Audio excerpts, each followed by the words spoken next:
NFL teams staged a show of solidarity with protesting players before Sunday's games by kneeling, linking arms or staying off the field during the U.S. national anthem, defying President Donald Trump's call for owners to fire those who refuse to stand along the sidelines of National Football League games across the country and in London. Coaches, support staff and even some owners joined team members in a silent response to Trump's weekend denunciation of players who kneeled during the anthem as unpatriotic.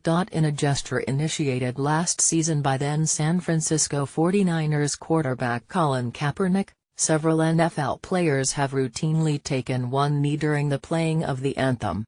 It is intended to call attention to what the protesting players see as a pattern of racism in the treatment of African Americans by U.S. police.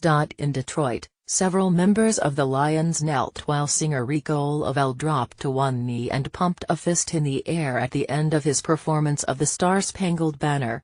In Philadelphia, city police officers joined with Eagles and New York Giants players and Eagles team owner Jeffrey Lurie to link arms during the anthem in a sign of solidarity. While some Americans are sympathetic to the protesters, others see the refusal to stand as a sign of disrespect for the flag and for members of the military who have sacrificed or died in defending the country. Trump rekindled the controversy on Friday at an Alabama political rally in which he suggested any protesting player was a son of a bitch and urged owners to dismiss them on the spot, reprising his reality show catchphrase, "You're fired."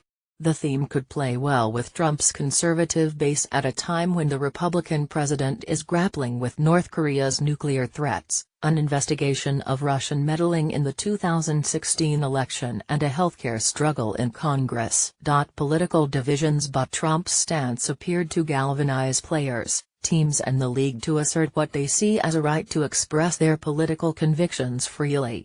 It also highlighted the deep political rift that Trump's election has exposed across many segments of American society. New England Patriots chairman and chief executive Robert Kraft, who has dined with Trump and whom the president considers a friend, criticized Trump on Sunday and defended players' right to protest. "I am deeply disappointed by the tone of the comments made by the president on Friday," Kraft said in a statement. He said players had a right to peacefully effect social change and raise awareness in a manner they feel is most impactful.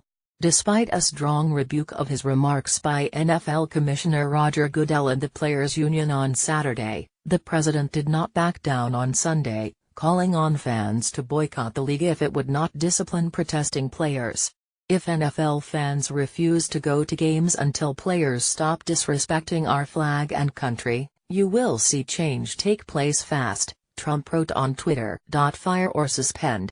In another tweet, Trump, who spent the weekend at his golf club in Bedminster, New Jersey, said that the league should back fans who are upset about the protests. In Chicago, Trump's feud was the main topic of conversation at the South Loop Club Sports Bar. September 24, 2017, Oakland, California, USA, Oakland Athletics catcher Bruce Maxwell, 13, kneels during the national anthem as right fielder Mark Canha, 20, places his hand on his shoulder before a game against the Texas Rangers at Oakland Coliseum. Mandatory credit, John Hefty. USA Today Sports. "This is a First Amendment issue and the president is supposed to uphold that right," said Sam Cunningham, 55, who was watching the Pittsburgh-Chicago game with his wife. "He should know better than anyone that to fire someone because of their opinion is not right." One patron at a sports bar in Fort Lauderdale, Florida, Trump supporter Tim Cull, 67, said, "Do it on your time, not when you are wearing that uniform." Gesture by Tom Brady in Foxborough, Massachusetts. More than a dozen players and coaches on the Super Bowl champion Patriots knelt or linked arms, including quarterback Tom Brady, whom Trump name-dropped as a friend on the campaign trail. Brady placed one hand on his chest and used the other to link arms with his teammates. Jacksonville Jaguars owner Shad Khan linked arms with team players in solidarity at the game against the Baltimore Ravens in London's Wembley Stadium.